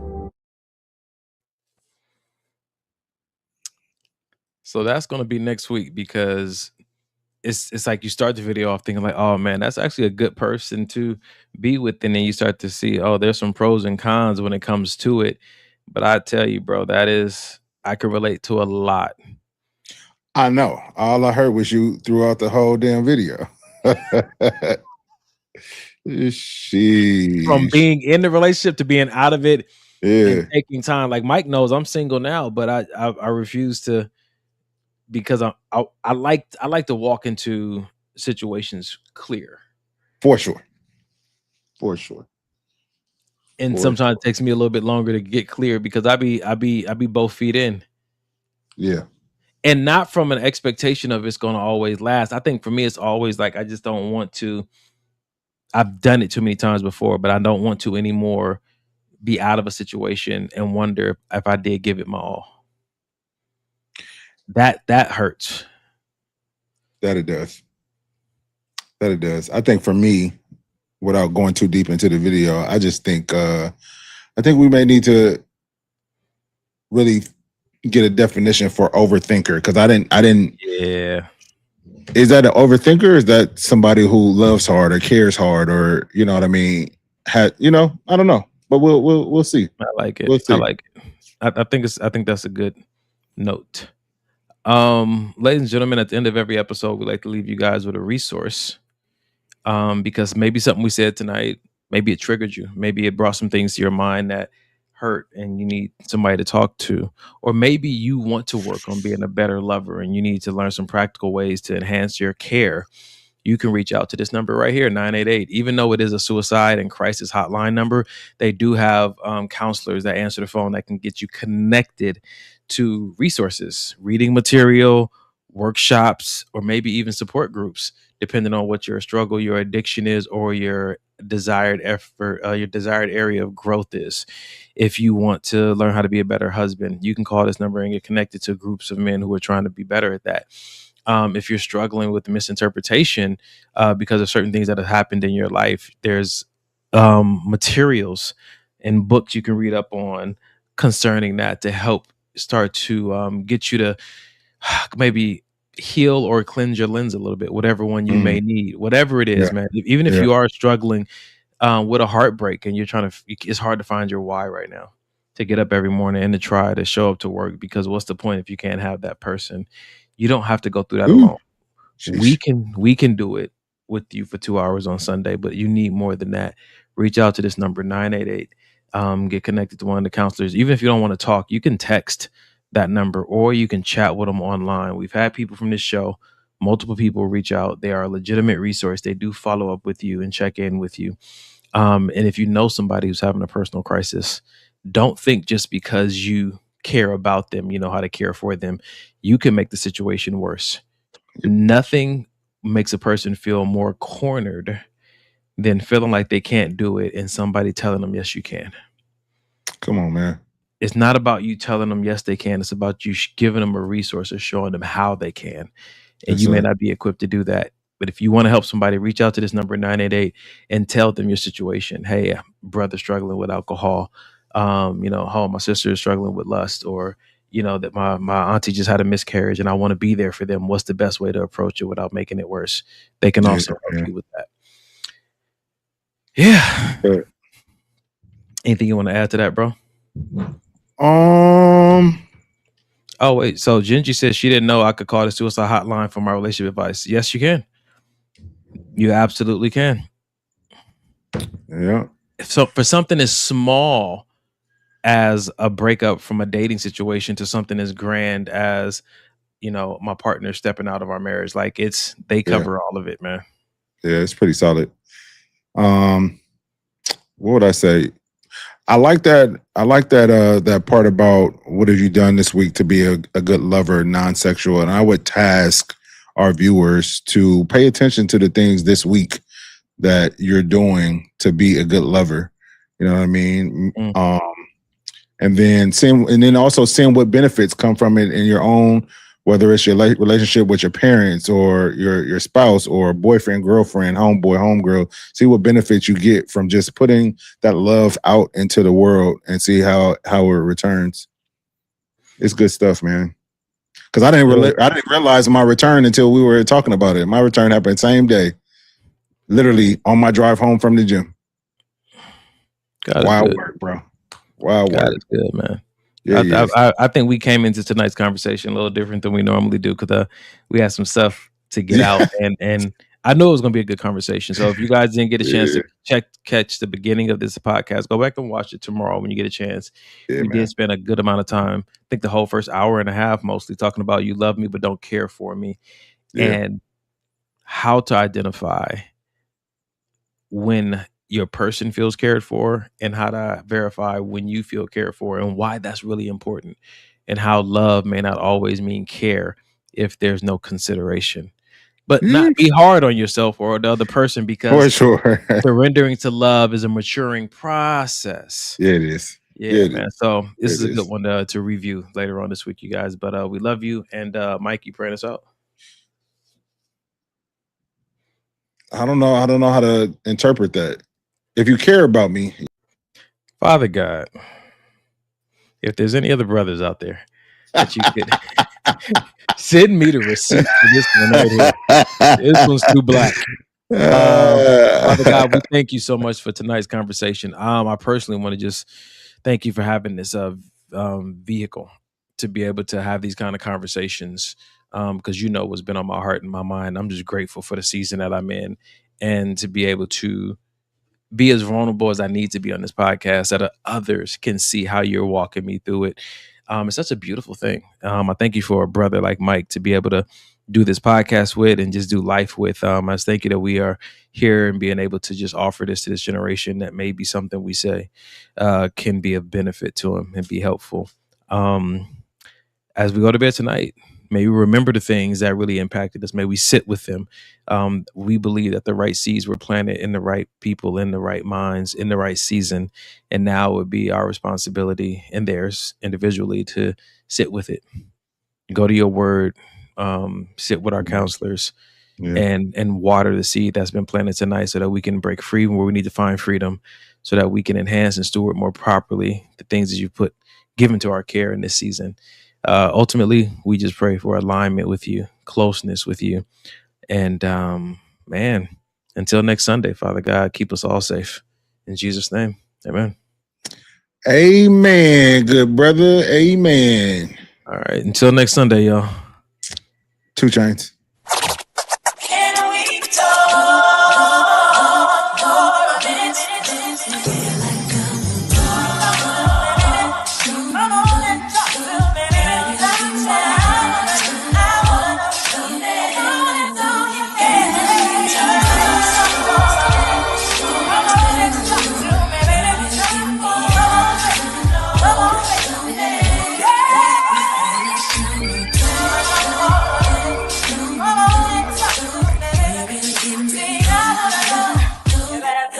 Come and talk to me. I really want to meet you, girl. I really want to know your name. Maybe this will help.